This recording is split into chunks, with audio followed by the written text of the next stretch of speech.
And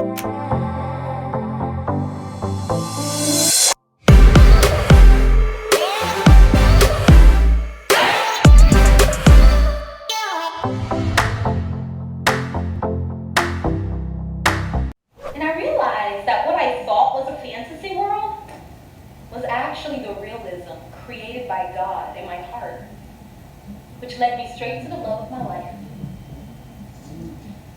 Until this day, it still completes me and fulfills all my needs and desires. Are you ready to go? Yes, I'm ready.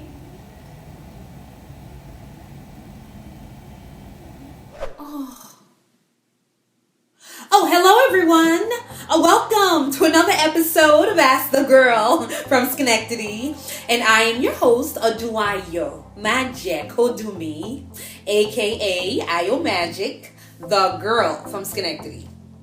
So that clip you just saw was another clip from my one-woman show where the main character realizes the power of her self-love, but not until she has an actual encounter with God's love first.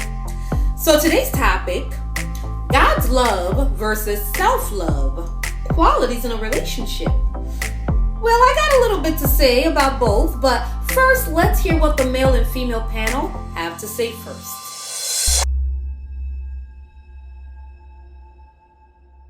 I think it's important to love yourself. Once you love yourself, then you can love others. You can be open to God's love, to anyone's love. But I think for me, it starts with the self, because I do know people who are in the church and love God, but there's very little love for themselves. So like their actions are for other people and maybe for God's people, but they don't really do too much for themselves. So they kind of lose themselves. So I think it's good to have balance. It's great to love yourself. And I think that's somewhat the foundation, and it opens you up to receiving all kinds of different love. So that's the way I see it. I don't need you to tell me that I'm enough. I believe that's where my self-love comes from. And I believe also that's where my love from God comes from, because my love from God will affect who I am. My love from God will tell me that I'm enough. And you know, many times when you don't have that God love, you are broken.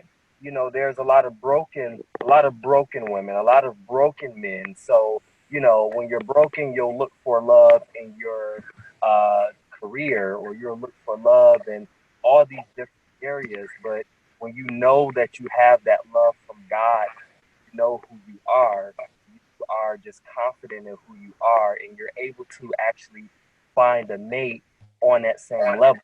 I actually believe that, you know, you can be easily unequally yoked in that area, you know, you knowing who you are and you having self-love and that person not having self-love. Like, I definitely think that could be faster. Like, that could definitely end the relationship.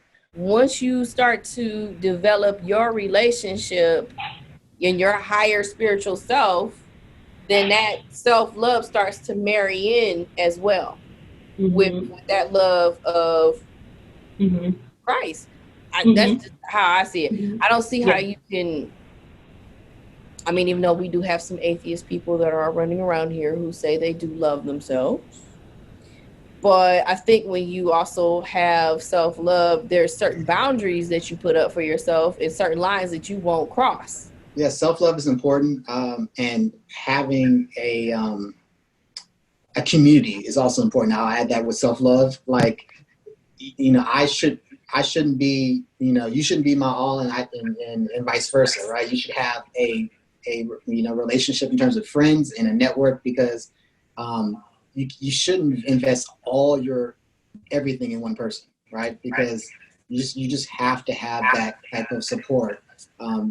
Even being married, like, there's going to be times that you're going to want to talk to your girlfriends about things and vice versa. You know, obviously if it's between the husband and wife, that stays there, right? Or you have wise counsel, like, you know, that you can trust to keep that secret and stuff like that. But I think sometimes, you know, especially like early on in dating, like if you're dating somebody or talking to someone every time you text them, they're available, and they get back to you half a second later, you're like, you start to wonder, like, hey, do they have a life of their own? Do they have friends? And so, like, I would say that's big. Maybe I'm the only one in that, but you have to have your own thing. Like, it's healthy to have friends and be like, you know what? Even as a married man, like, I have my married guy friends, like, we're having a beer together, we'll talk, we'll break bread with one another, play basketball, we go work out together, and vice versa. So that's healthy. Whether you're married or single and dating, I would say that's healthy. And so that definitely goes into self-care and self-love. And then in terms of the God's love, yes, that's definitely important to me as a Christian, that you know your value and how God sees you and loves you. Yes, absolutely. I have to agree with both sides of the panel. Definitely. For me personally, the deeper my relationship with God has grown over the last couple of years, the bigger and the deeper my self-love became. Just like the main character of my one-woman show, which is me, I have to actually say that I realized the more I grew to love myself and elevate my self-love, it all came from my deep-rooted relationship with God. So I guess I would say, in my opinion, if you don't have a relationship with God, get to know God, get to know Jesus Christ, because they will elevate your self-love to a whole deeper level than you can ever imagine. So on that note, self-love is very important. So just so you know, regardless, the whole bottom line is you got to have self-love. Because if you don't love yourself, then nobody else is going to know how to love you. Plain and simple. All right, you know what time it is. It is time for the question of the day. So again, these are questions coming from my lovely audience, you, on Instagram. So today's question of the day is, have you ever been bitter about your singleness? All right. Well, here's my answer. No.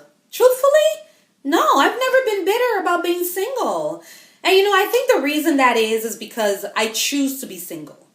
I mean, I've had plenty of options to be married to the wrong person. I've been proposed to twice. I've dated Mr. Wrongs constantly over and over and over again. But I choose myself. I choose to be single. And there's an empowerment and confidence in being single and being by yourself and being the person in the driver's seat, where you get to kind of be empowered about your dating life and choose who you want to be with.